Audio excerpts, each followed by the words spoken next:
Hi everyone, it's Tonya, and today we're going to create a card using the delicate egg die from Die-Namites. I will put a link to the store where you can purchase it down below in the description bar. Our card is going to be 4 1/4 by 5 1/2, and then I'm going to have an overlay on top that is cut 1/4 of an inch smaller, so that would be 4 inches by 5 1/4 inches. I'm going to use my gelatos today for the background of this card. I'm going to start off with my yellow gelato, and I'm going to use it full strength. There is no surface prep on this piece of cardstock. It's just the gelatos. And then I'm going to go on to the pale pink, and then on to the lavender, and then on to the blue, and then the green.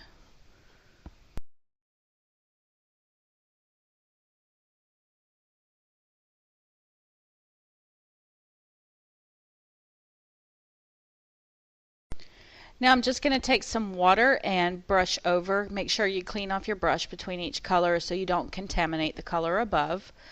And then that's just going to help to blend the gelatos out and make them a little smoother transition between each one. And again, I didn't clean the brush between the two pink colors because they're similar, but do make sure you clean your brush before continuing to the next color. Then I'm just going to take a paper towel and dab up the extra moisture. I want to go ahead and heat set this and make sure that it's good and dry, and then I'm going to run it through my embossing folder. This is the Argyle embossing folder from ProvoCraft. Now I'm going to take my egg, and again with my gelatos I'm going to take the pale blue and rub that very carefully over the egg. The egg is very delicate, so be very careful. And then I'm also just painting this with a paintbrush. The cardstock that I'm using is just a standard 110-pound cardstock. It is not watercolor based. Then I'm going to take my Faber-Castell Design Memory Craft Pit Artist Pen, and I'm going to color in the bow that's at the top of the egg.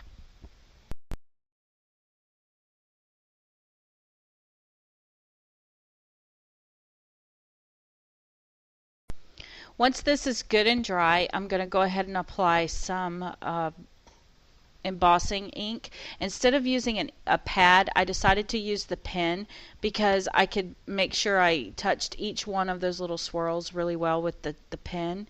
When I used the pad for the practice, it didn't seem to give a complete coverage on the egg. And then just using a coffee filter, I'm going to sprinkle the clear embossing enamel over the top and go ahead and heat set this.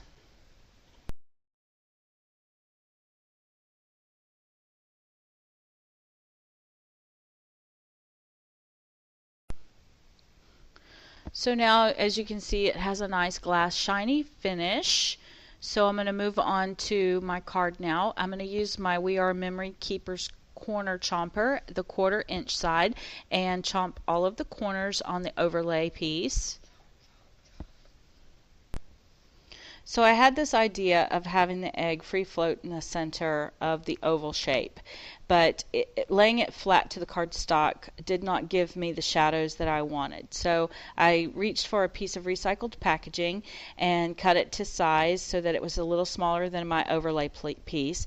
And now I'm going to use the Scotch foam adhesive to elevate both sides of the plastic so that each piece has a dimension and the shadow from the egg will be casted onto the cardstock.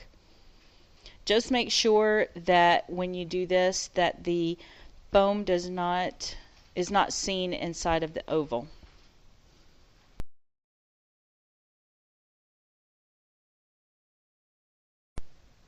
Carefully place your adhesive or your clear plastic down and then place your overlay on top. Make sure that you get it lined up perfectly before you lay it on top of the adhesive so that you don't have to pull it up. To give our egg a little more dimension, I'm going to take a thick piece of foam and a stylus and just very carefully run around the perimeter of my egg. This is going to give it more of a bell shape and accentuate the roundness. Be very careful so that your egg does not break. The enamel does help to give it a little more stability. Now I'm going to take some very teeny tiny glue dots, and I've rolled them down. It's hard to see them, but I've rolled them down and I'm making them my pop dots.